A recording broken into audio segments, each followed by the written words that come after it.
That's the contest I'm talking about. Goa versus Maharashtra. Jersey number 8 देखना होगा। महाराष्ट्र कबड्डी का बहुत बड़ा गढ़ माना जाता रहा है नजरिए से, और यहाँ रेड की कमान लेकर के देखना होगा। इस समय रनिंग एंड टच का प्रयास किया।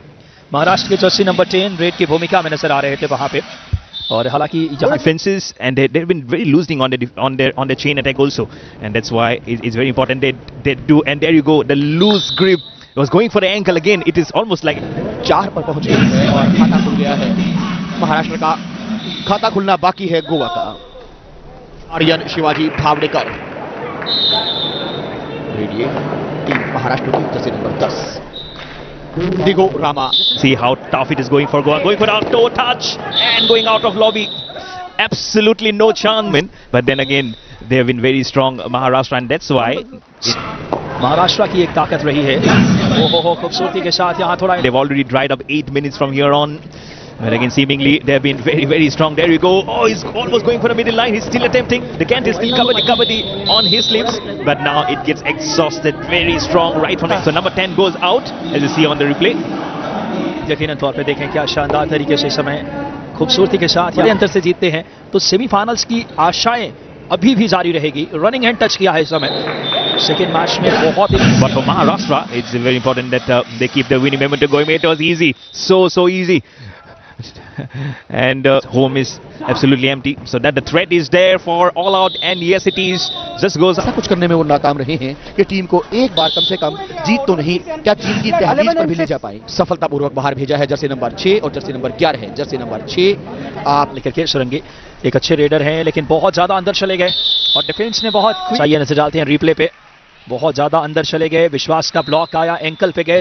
राजस्थान से 86-18 से हारे थे और बिहार से 88-14 से। वहीं महाराष्ट्र ने वापस बिहार से इन्हें मैच खेलना है सुबह के सेशन में, तो यकीनन तौर तब्दील न हो पाए, और खासकर बात जब हो कबड्डी, क्योंकि यहाँ पर अंक ही पैमाना होते हैं कि जीत मिलेगी। फर्स्ट हाफ की समाप्ति पर स्कोर की बात की जाए तो टीम गोवा ने बनाए हैं 6 अंक और टीम महाराष्ट्र यहाँ 31 इनिंग सेशन में कर्नाटक ने हराया था छत्तीसगढ़ को 44-39 से, और अब ये महाराष्ट्र और गोवा के बीच में मैच नंबर 10।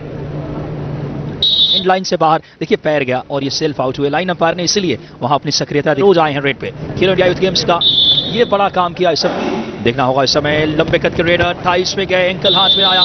गोवा ने And yes, exactly. And that's what we have mentioned before. All eyes to see Maharashtra still getting some good dominance, especially at Kabaddi, as you can see now. Almost getting sleep. Virendra Arun Mandle left से शुरुआत की और right पर attack किया। यहाँ 6 खिलाड़ी मौजूद हैं, शायद यहाँ शही है, और यहाँ अब जर्सी नंबर 4 आशीष सरोज 14 एक बड़ी लीड। जी हाँ, जहाँ तक मुझे याद आता है कि 1984 में एशियाड में शामिल किया गया था कबड्डी को, और अब रूप से हर भारतीय के लिए एक गर्व की बात यकीनन तौर पे। और ये भारत के और अब धीरे धीरे महाराष्ट्र की स्ट्रेंथ बढ़ते हुए 4 खिलाड़ी अब महाराष्ट्र के खेमे में आ चुके हैं, और यहाँ ये चीन के साथ और जर्सी नंबर 4 जीवन ओमकार जाधव। और जैसा कि हमने संभावना व्यक्त की थी, मौका बन सकता है, मौके को play to the best of your capabilities. This is Khel Ke Rang, Bihar Ke Sang, and watching all this action live and exclusive on Doordarshan Sports. Don't forget also to download the Wave Sports.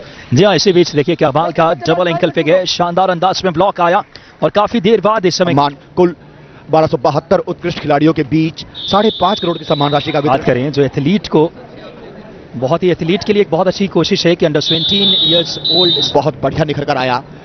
और second half की शुरुआत से लेकर गोवा ने बहुत संघर्ष दिखाया, और इसी के साथ समय समाप्ति 2 हाफ के बाद महाराष्ट्र ने 50 यानी कि अर्धशतक लगाया है अंकों का, और गोवा पहुंचा 25 पर। यह मुकाबला जीत लिया है 50-25 से टीम महाराष्ट्र ने।